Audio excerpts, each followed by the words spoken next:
Welcome to టీ10 నేను రేవతి. హిందూ జన జాగృతి సంస్థ జూన్ లో గోవాలో వైశ్విక హిందూ రాష్ట్ర మహోత్సవాన్ని నిర్వహించింది. హిందూ దేశం నుండి హిందూ ప్రపంచం అనే నినాదంతో దీనిని ఏర్పాటు చేశారు. హిందువులకు అవసరమైన సాయం అందించడానికి హిందువులు ఏర్పాటు చేసుకున్న సూర్వీర్ కార్యక్రమం వ్యవస్థాపకుడు వీరేంద్ర పాండే దీనికి హాజరై 20 నిమిషాల పాటు ప్రసంగించారు. ఇంటిలోకి ఆ వ్యక్తులను అనుమతించవద్దు అని ఆయన హిందువులను హెచ్చరించారు. ఆ వ్యక్తులంటే ఆయన ఉద్దేశంలో ముస్లిం మైనారిటీలు. సూర్వీర్ ప్రోగ్రాం వెబ్సైట్ లో కూడా దాదాపు ఇలాంటి పదజాలమే కనిపిస్తోంది. అది అర్బన్ కంపెనీ మాదిరిగా ఉండాలని అనుకుంటుంది.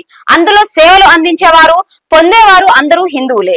సూర్వీర్ వెబ్సైట్ లో సిక్కుల గురువు గురు గోవింద్ సింగ్ చిత్రాలు కనిపిస్తాయి. ఆయన మొఘల్ సైన్యంతో అనేక పోరాటాలు చేశారు. మనం సంపాదించే ప్రతి రూపాయి మన ప్రజలకే చేరాలి. ఆ దిశగా మనమంతా నిర్మాణాత్మకంగా ఏకం కావాలి అని సూర్వీర్ ప్రోగ్రాం మిషన్ ఓ ప్రకటనలో పిలుపునిచ్చింది. సూర్వీర్ ప్రోగ్రాం కు విచ్ఛిన్నకర వివక్షపూరిత విధానాలను హర్షించే వారిలో కేంద్ర జౌళి శాఖ మంత్రి గిరిజా సింగ్ కూడా ఉన్నారు. ఆయన సూర్వీర్ ను పొగడ్తలతో ముంచెత్తారు. పెరుగుతున్న బహిష్కరణ పిలుపులు ముస్లింలను ఆర్థికంగా బహిష్కరించాలని పిలుపునివ్వడం ఇటీవల కాలంలో తరచుగా కనిపిస్తోంది. 2022 అక్టోబర్ లో ఢిల్లీలో విహెచ్పి ఏర్పాటు చేసిన ఓ కార్యక్రమంలో బీజేపీకి చెందిన పశ్చిమ ఢిల్లీ ప్రవేశ్ వర్మ బహిరంగంగానే ఇలాంటి పిలుపు ఇచ్చారు.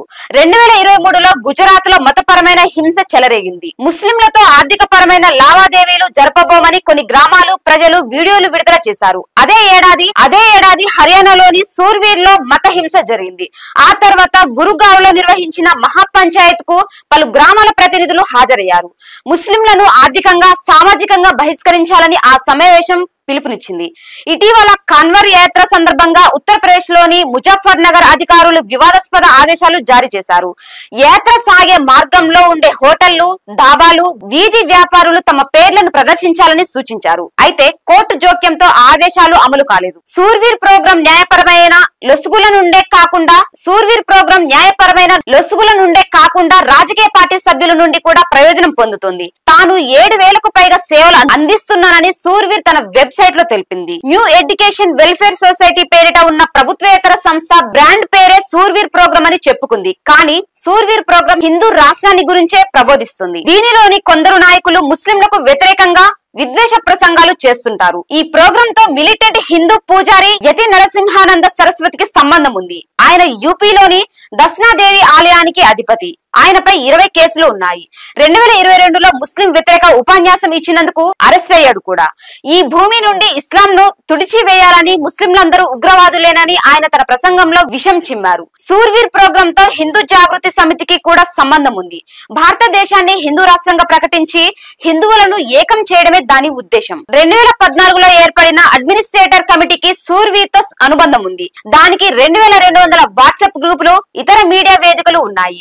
వాటి ద్వారా మతపరమైన విద్వేషాలను వ్యాపింపజేస్తుంది. ముస్లిం వ్యతిరేక ప్రచారం చేసే జైపూర్ డైలాగ్స్ అనే వెబ్సైట్ సూర్వీర్ ప్రోగ్రాం ను వెనకేసుకొస్తుంది. సూర్వీర్ ప్రోగ్రాం లో ఎవరైనా తన పేరు నమోదు చేసుకోవచ్చు. కానీ సభ్యత్వం పొందాలంటే 6 నెలలకు 600, 5 సంవత్సరాలకు 5,100 చెల్లించాలి.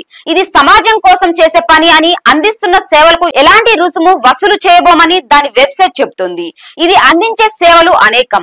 ఎలక్ట్రీషియన్లు, ప్లంబర్లు, రిసెప్షనిస్టులు, ఆఫీస్ సిబ్బంది, ఇంజనీర్లు, మెకానిక్లు, డ్రైవర్లు, డెలివరీ సిబ్బంది, టైలర్లు, సెక్యూరిటీ గార్డులు, బార్బర్లు, కేర్ టేకర్లు, కార్మికులు, సాంకేతిక సిబ్బంది, టిఫిన్ సర్వీస్ అందించేవారు, కళాకారులు, బ్యూటిషియన్లు, ట్రైనర్లు, వైద్య సేవలు అందించేవారు, ఫోటోగ్రాఫర్లు, కార్పెంటర్లు, టెంట్ సామాగ్రి అందించేవారు, డెకరేటర్లు, కేటరర్లు, డాన్స్ నేర్పేవారు, అలా అందరూ హిందువులే ఉంటారు. వీరిని హిందువుల ఇళ్లకు మాత్రమే పంపుతారు.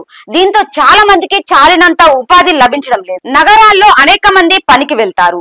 ఇంట్లో తల్లి, అక్క, చెల్లి ఉంటారు. అలాంటప్పుడు ఏదో ఒక పనికి ఆ వ్యక్తిని పిలిచారనుకోండి, అతను మీ ఇంటి సమాచారం మొత్తాన్ని తెలుసుకుంటాడు. కుటుంబ సభ్యుల వివరాలు ఆరా తీస్తాడు.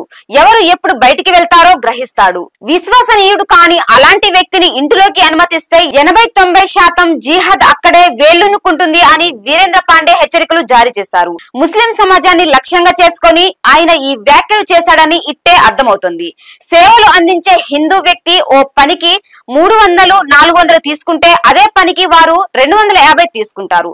మనం హిందుత్వ గురించి చర్చిస్తాం, కానీ మన ఇంటిలో హిందూయేతర వ్యక్తి కూర్చుంటాడు. ఇలా 10 సంవత్సరాలు గడిస్తే చాలా ప్రాంతాల్లో హిందువులు దొరకడమే గగనమవుతోంది. కాబట్టి వారిని ఆర్థికంగా బహిష్కరించాలి. వారితో భౌతికంగా పోరాడేందుకు ప్రజలు సమర్థులా కాదా అన్నది నాకు తెలుసు. అయితే మన సమాజంలో చాలా మంది పోరాడగలరు. భౌతికంగా పోరాడలేని వారు ఆర్థికంగా వారిని బహిష్కరించండి అని పిలుపునిచ్చారు. ఇది ఇవాల్టి న్యూస్. చూస్తూనే ఉండండి T10.